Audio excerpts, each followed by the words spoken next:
Ladies and gentlemen, welcome. I try now other language for your training. I start. Vaše excelence, říkám pánové, vážení hosté.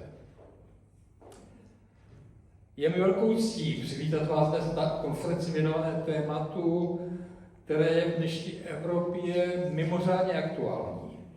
Roli žen v kulturní diplomacii a ochraně kulturního dědictví. Za akcí stojí neformální sdružení Women's Ambassadors in Prague a já jsem rád, že jsem vás mohl zde uvítat a převítat vaším zasedáním osobní záštitu.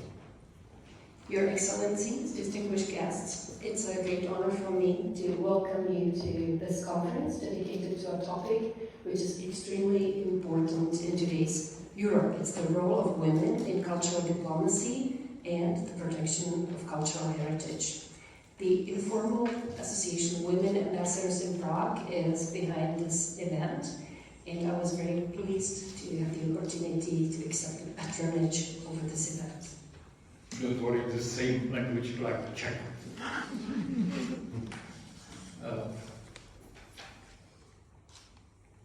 Praha je městem s hlubokou kulturní tradicí a kulturní dědictví v časech politických nás naučilo, že svět se mění a že kultura zůstává takovým mostem, mezinárodním mostem dorozumění a komunikace.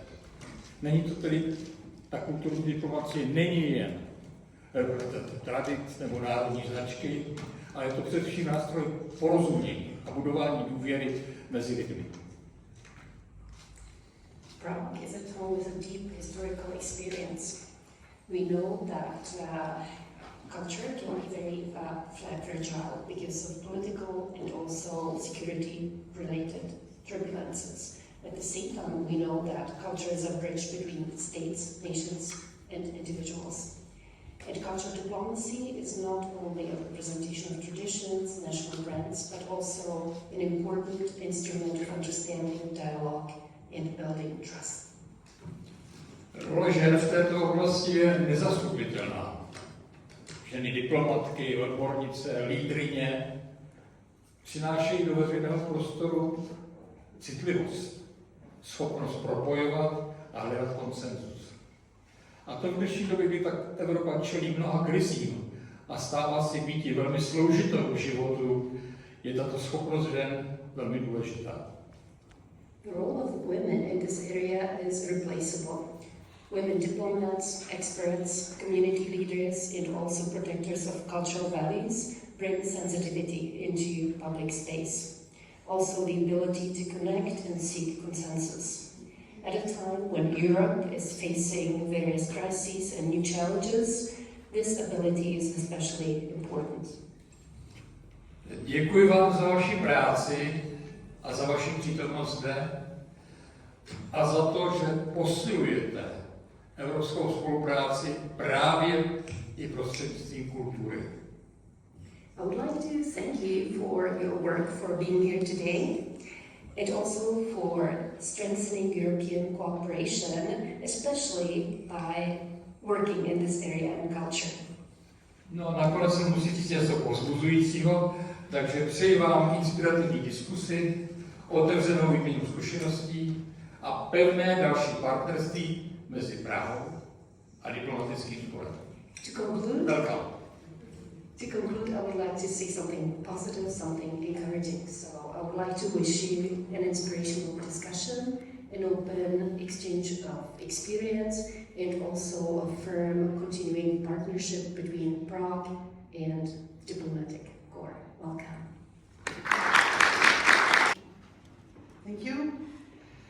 Dear Dr. Boguslav Svoboda, Primator Mayor, esteemed colleagues, honorable audience, I'm extremely happy to hold our conference under the honorable patronage of the Mayor Dr. Boguslav Svoboda, for which I thank him personally and his formidable team from the bottom of my heart. You will translate or it's okay? No, it's fine, just continue in English, yes. You know, Mr. Mayor, we think together and have advanced ideas about the importance of cultural diplomacy, the added value of cultural dialogue, the contribution of women in diplomacy, and the role they play in preserving the cultural heritage of the country they represent. Our conference, entitled Cultural Diplomacy as a Tool for European Resilience and Identity in Times of Crisis, was initial concept was gracefully summarized by the Women's Diplomatic Group in Prague, then expanded to a wider presence with the participation of the male ambassadors, so that they could also enjoy and share the same reflections and inspiration.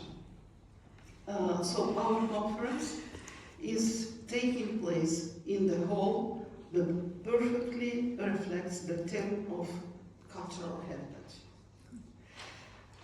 Yet the most important heritage of the conference, if you will, is represented by our distinguished participants.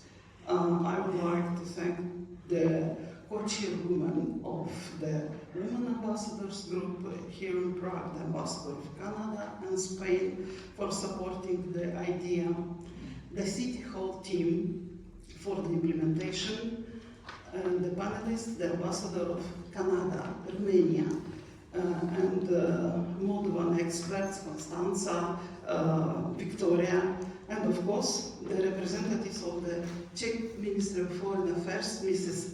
Lenka Albert, and especially your presence, who accepted the invitation also. Thank you very much. Thank you for the support. This is the conference for the women, for the beginning of the spring, and I'm very honored that you receive us here with this nice, lovely item here in Teams, because it is very important for the future, for the cooperation between our countries that we are here, and of course for the ladies, which is motor of the diplomacy, and we pay a lot of attention to this. We do our job sincerely and fantastic. I know all the ladies here, and I'm pleased to and honored to be and to work with them together. Thank you for coming, and thank you for your support. Very good.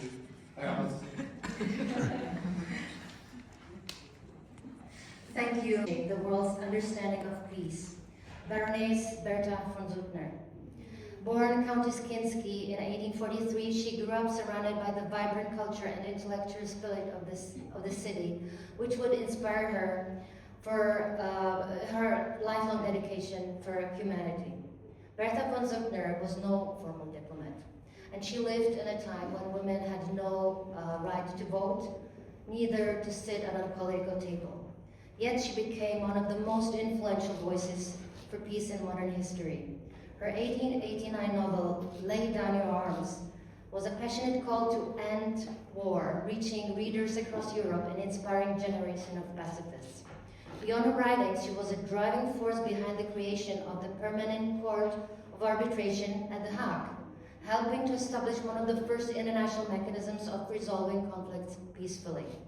Her advocacy and vision inspired Alfred Nobel to establish the Nobel Peace Prize, creating a global recognition of efforts to advance peace. And in 1905, Berta von Suttner herself became the first woman ever to receive this prestigious award. Berta von Suttner's life reminds us of the fact that diplomacy is not only the work of governments, it is the work of conscience, courage, and principles. She showed that one determined voice can influence nations, institutions, and the course of history itself. I am therefore very pleased that we have such an outstanding panel of speakers with us today, and may their words inspire all of us here and guide our conversation, just as Berta once did.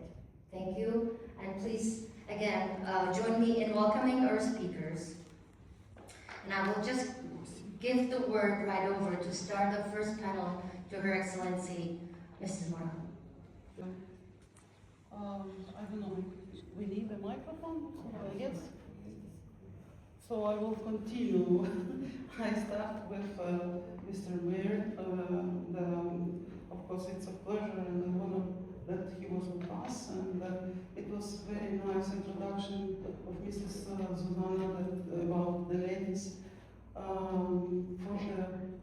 which work for the people, for the peace, for the democracy, and this is very nice. We will continue with this panel of our conference. I would like to touch upon the in today's world exhausted by wars, political, economical, and social uncertainty. We will nevertheless allow ourselves to talk about the most beautiful thing in the world, as Susanna started, women, cultural heritage, diplomacy and culture. Without this, we would not be able to maintain our resilience. The development of culture, the preservation of traditions and our cultural heritage. So as Russia's full-scale war of aggression against Ukraine continues, leaving the security situation in the region destabilized, the consequences of this aggression have a far-reaching effect across the European continent and beyond. It is our panel, and it will be very, very shortly. Mrs. Constanța Creveț-Mitriu to share her perspective with us. Okay.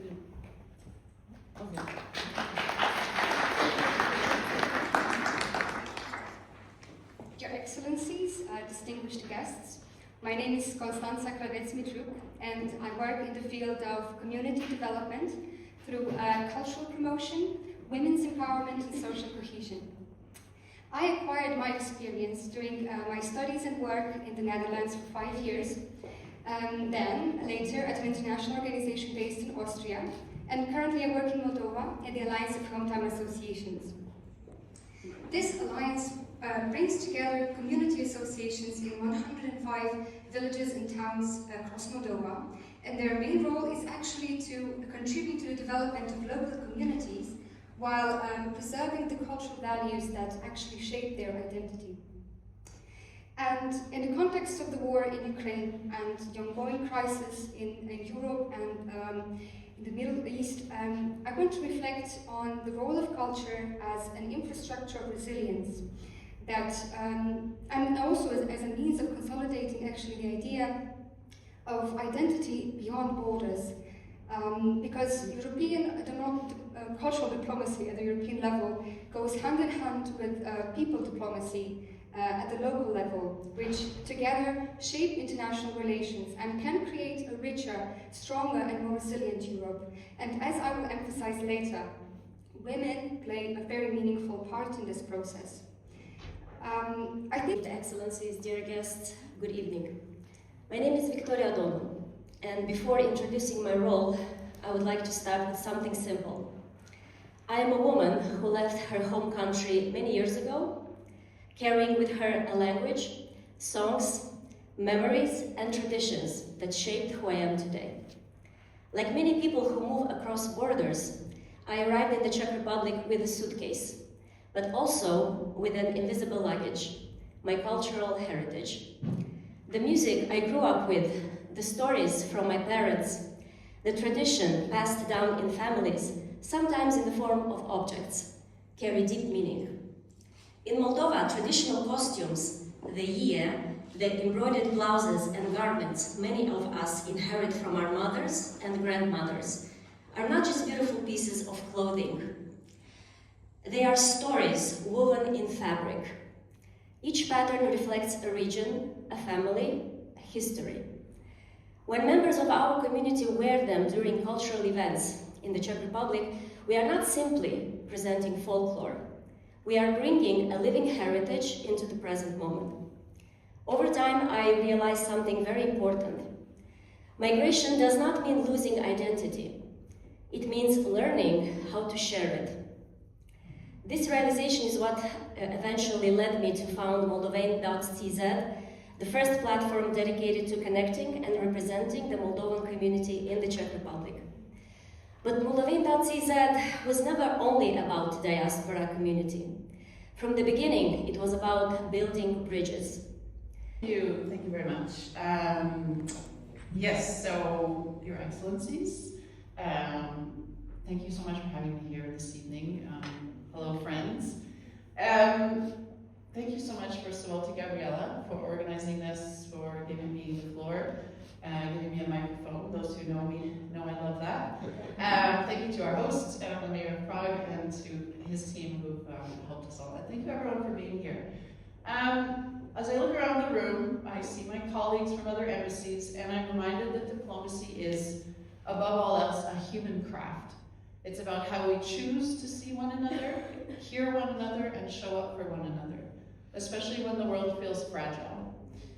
So tonight, I'm going to explore how women diplomats, as cultural mediators, can strengthen societal resilience and security. And thank you very much, because you basically set me up with your words. So my core message tonight is simple. When women participate fully, societies become more resilient and more secure. So why does cultural mediation matter, and why do women excel at it? Well, Canadians intuitively understand cultural mediation. We live it. Our society is shaped by 2 official languages, by generations of people from many backgrounds learning to coexist, to negotiate space, and to share responsibility. Canadian author Margaret Atwood's dystopian novel, The Handmaid's Tale, is globally recognized, and it shows what happens when women are excluded from public life and stripped of agency. It's a stark warning of how institutions become brittle and how societies fracture when women's voices are silenced. In contrast, Indigenous knowledge systems in North America offer a very different vision, one that's rooted in balance, in relationality, and shared responsibility. Many First Nations and Inuit communities emphasize decision-making that includes the whole community: women, men, elders, youth, knowledge keepers. And these traditions remind us that resilience is collective and leadership is inclusive. And I empower them to lead. The WPS agenda is not a soft add-on to foreign policy. It's not nice to do, and it's not part of a woke agenda. It's a strategic tool for understanding power and resilience, and it is cultural mediation in action. Before closing, I want to widen the lens, and yes, I'm almost done, Gabriela. The need for women's full, meaningful participation in society does not stop at diplomacy. Strong societies depend on strong institutions, and these are created through an inclusive approach. When women hold leadership roles in public service, in ministries of finance and justice, in national security agencies, in health and education systems, and in boardrooms and industries, they bring broader risk perception, more inclusive problem solving, greater legitimacy, and decision-making that reflects the needs of entire societies. And you can look this up. Studies show that companies with gender-diverse leadership have better results. Governments with women in senior roles deliver more inclusive policies, and peace processes with women at the table last longer. And it's not just up to women to fight for our place at the table. Men, particularly those in leadership positions, need to speak up and make space for women to contribute, because women's participation anywhere strengthens resilience and security everywhere. Now, The Handmaid's Tale warns us that societies fracture when voices are silenced, and it reminds us that we can become stronger and more resilient when all are heard. Cultural mediation is an important tool in the toolkit for building better and safer communities. Women diplomats and women leaders across every sector help to shape institutions that are more resilient, more legitimate, and more capable of delivering lasting peace, not as footnotes, but as authors. And the world is safer when we are at the table. Thank you. And in the climate discussions, we always insisted on having gender be part of the decision, the COP decisions. We have like 50 COP decisions every year that are being adopted, and some of them must have the gender aspect to it. And I've realized, as chief negotiator, how difficult it was in many of these discussion negotiating rooms to have women's role acknowledged. First of all, because women are the first victims of climate change, more so than men in general, but also they really are the solution to climate change. They have these, particularly in adaptation to climate change, they have very good ideas very often in many societies. And we have seen a lot of pushback. It's all over throughout the UN system, but particularly in these climate discussions, some countries are really blocking, and those, countries like Saudi Arabia, countries like Russia, make it really, really hard to adopt action plans. There's a gender action plan in the climate world. It was hugely difficult to achieve that, and it's something that we, don't want to abandon at all. And we have the European Union, which is very, very strong on these issues. We have allied countries like Canada and many others. Thank you.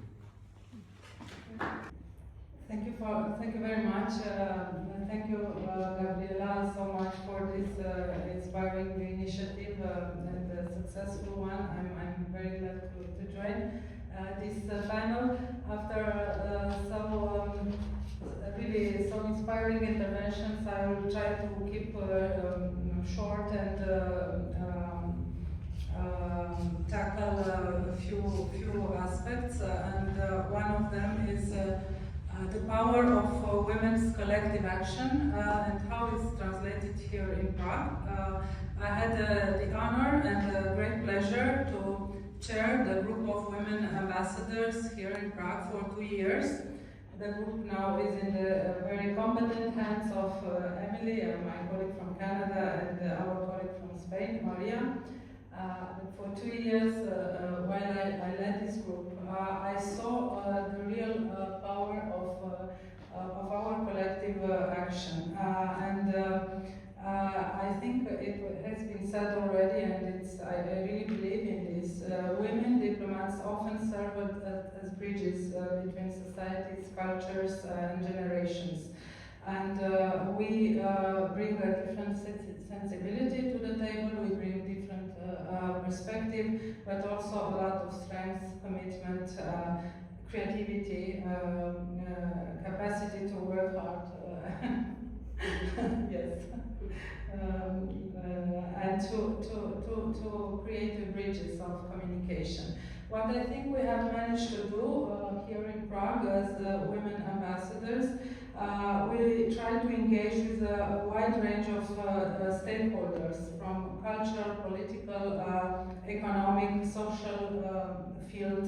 So really we try to reach out to the Czech society, not only to the diplomatic community. What I think we have managed to do is to make women's voices in diplomacy, to make our voices heard, to promote women in diplomacy, but not only, to promote equal opportunities for women in politics and business and in many fields of activity. It is needed. It's work in progress in many of our countries, including here in Czechia. We share with Moldova not only also a very rich cultural heritage that continues to shape our identity and our cooperation. Gabriela mentioned the very nice traditions we share, many of them listed on the UNESCO heritage list. You all received a little charms, symbol of March, of the spring. You saw the nice costumes that we share again with Moldova. And indeed, this is not only about traditional costumes or only about traditions, it's about stories, it's about societal resilience, and it's about the future also, very much so.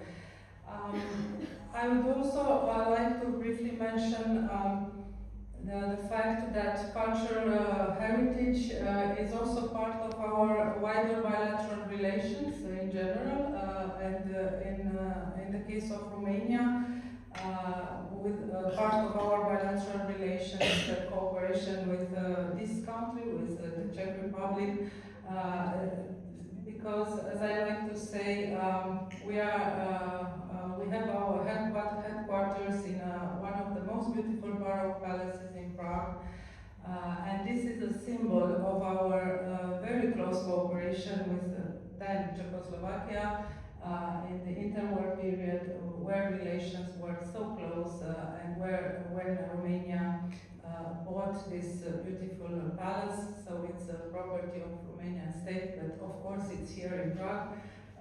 Everyone admires it as they pass on Ludova Street, and it's our responsibility to preserve also the cultural heritage of this beautiful city in where we work.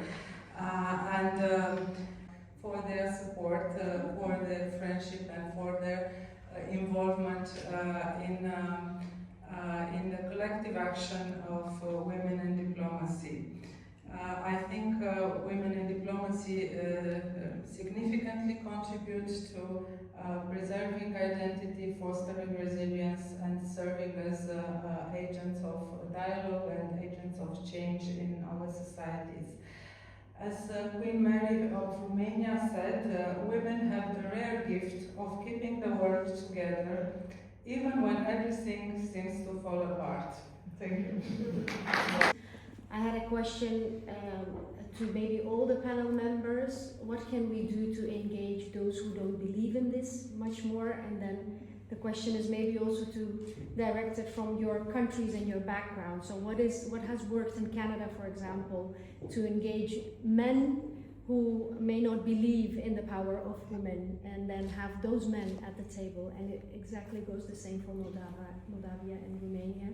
And of course, the Czech experience, I would be very interested in that as well, because I think that's the biggest challenge, and especially in the current world where the situation is not getting better, and the space is shrinking for women, and there's a lot of leaders not making it easier for us. So how are we going to make sure that the men who do believe in women cross that bridge and come on our side and keep supporting us instead of moving away? Nina, that was a really easy question.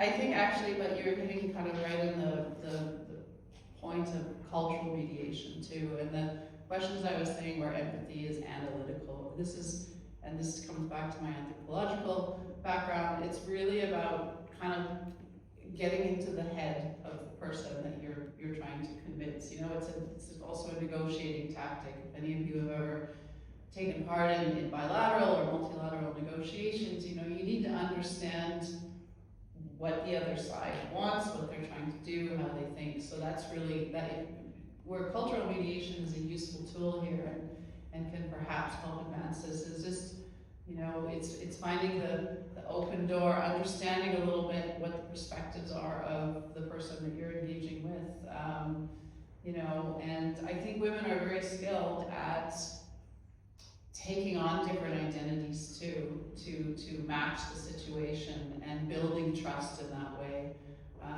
You know, we're all very different creatures. We all have our own cultural backgrounds and paths, but we now sort of a generic trait of a lot of women is to we've tried to adapt ourselves to the room instead of adapting the room to us. And I think that using that trait where you become sort of a trusted, safe partner can help in advancing. And then we need, you know, our allies. I mean, Stefan, thanks for speaking up, and I see other ambassadors around the room. And you know, there's a lot of wonderful men out there who are allies and can help advance causes too. But I agree with you. I mean, there's major backsliding in the world right now in terms of how women's roles are perceived, and what we can do about that is a challenge.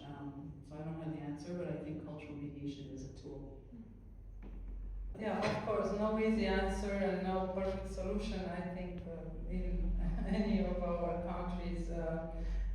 I think in the end it goes back to education in families, in school, in society, and also in continuous investment in democracy. Maybe it sounds as a big word, but we've seen that where we have democratic backsliding, women and the role of women is immediately in the center of the discussion. So I think we shouldn't take it for granted, actually, and continue to talk about it, to continue to promote it, and to keep those values alive. We in Romania, we have also still a long way to make. The foreign ministry is maybe an exception. We have more than 50% of women also in top management positions. But again, this is not the same situation everywhere in other fields. So it's a process, and I think, yeah, I would say education and protecting democracy. And I will be very shortly. And in our case in Moldova, at the high level, we stay very well because we have a president woman, and it's a fantastic one. First in the history for our country. But I would like to mention also that I'm very glad that we have one opinion about this, and the idea is common. First of all, for my country, it's very important to have education, studies, education to learn and to demonstrate that we are equal. And of course, the second one, to discuss with the men, because to understand what they would like to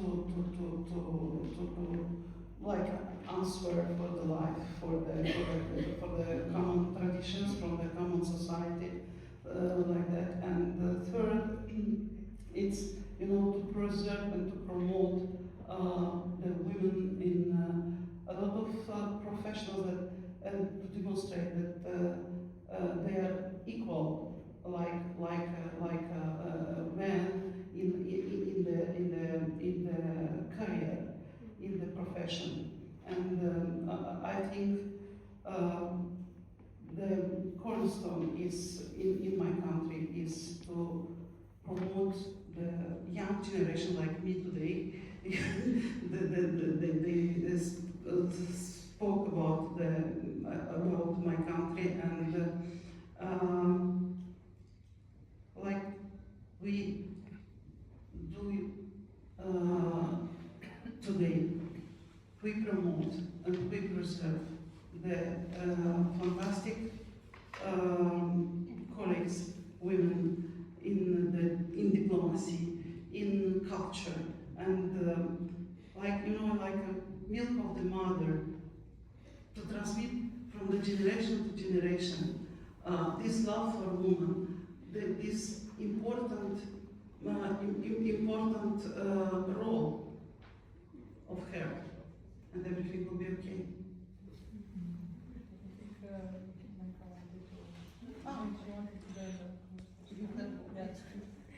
I mean, you closed so beautifully, it's kind of hard to come after that. And also many of the points that I wanted to raise were already taken by Madam Ambassador 1 and 2. But from my personal perspective, I think the education is a key point. Another key point I would like to raise is that we have to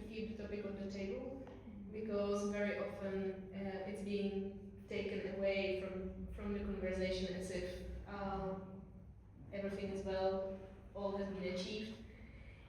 Neither of it is true. So I would say a role of the media in that. I see a big change in that regards in the Czech Republic in the way media report on cases of sexual harassment or lack of participation of women in certain meetings, etc. So I agree it's a process, but we have to be careful because the actual backsliding is there, the pushback is there, and in this particular moment when, for example, the artificial intelligence is gaining more and more traction and we know how biased it can be in many ways, not only towards women but a lot of vulnerable groups, people in marginalized situations, etc. We have to be very careful there and make sure that what we do today is not going to come and haunt us in years to come. Thank you.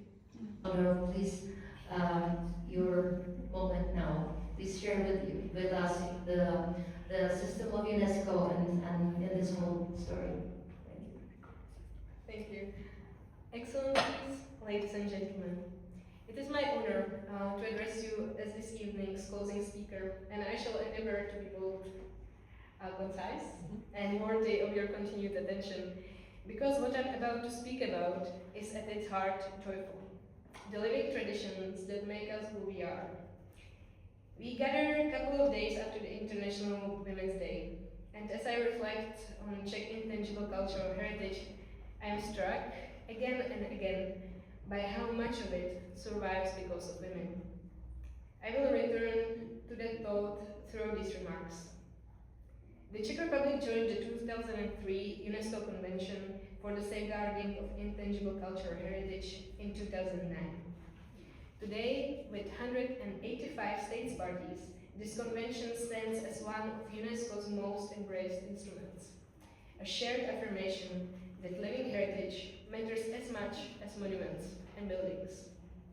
It protects not what is carved in stone, but what is sung, danced, crafted, and passed on from generation to generation. This philosophy is the foundation of our national approach.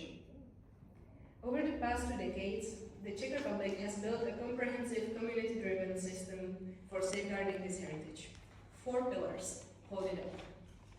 First, regional expert centers in all 14 regions of our country, embedded in local museums from Prague to Moravia, Silesia, documenting traditions and working directly with the communities who carry them. Second, the National Institute of Folk Culture, our central expert body responsible for research, documentation, education, and international cooperation. Third, a National Council for Intangible Cultural Heritage, established in 2025, so very young, to strengthen coordination across government ministries. And fourth, a grant system supporting traditional crafts, minority cultures, including Roma heritage, non-professional arts, and vulnerable groups. This is not symbolic safeguarding, it is practical, inclusive, and sustainable. By returning to it. Intangible cultural heritage does not live in showcases or archives. It lives in the hands of the women embroidering a Vermouth costume at midnight, in the voice of the singer teaching a Moravian folk song to her grandchild, in the gestures of an amateur theatre group rehearsing in a Prague basement on a Wednesday evening. This is the heritage we are committed to safeguarding, not as a relic of the past, but as a living resource for the future. It builds resilience and community spirit. It sustains cultural diversity and social inclusion. And it reminds us that identity is not something we possess, it is something we practice. As we honor the women and all communities who keep traditions alive, let us reaffirm our shared commitment to UNESCO's convention and to the living heritage that enriches our societies and connects our nations. I thank you. Nu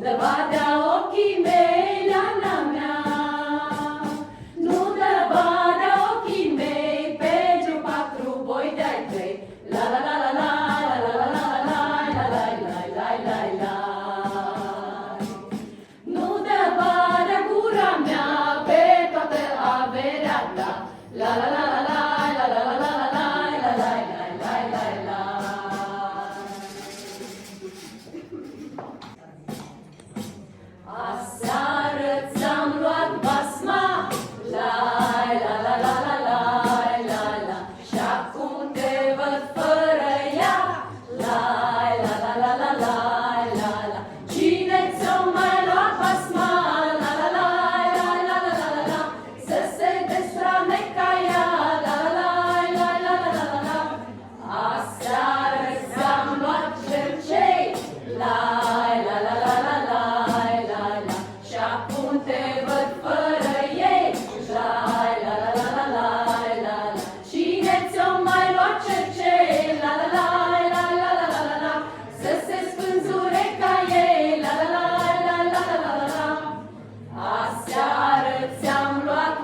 Don't ever fight.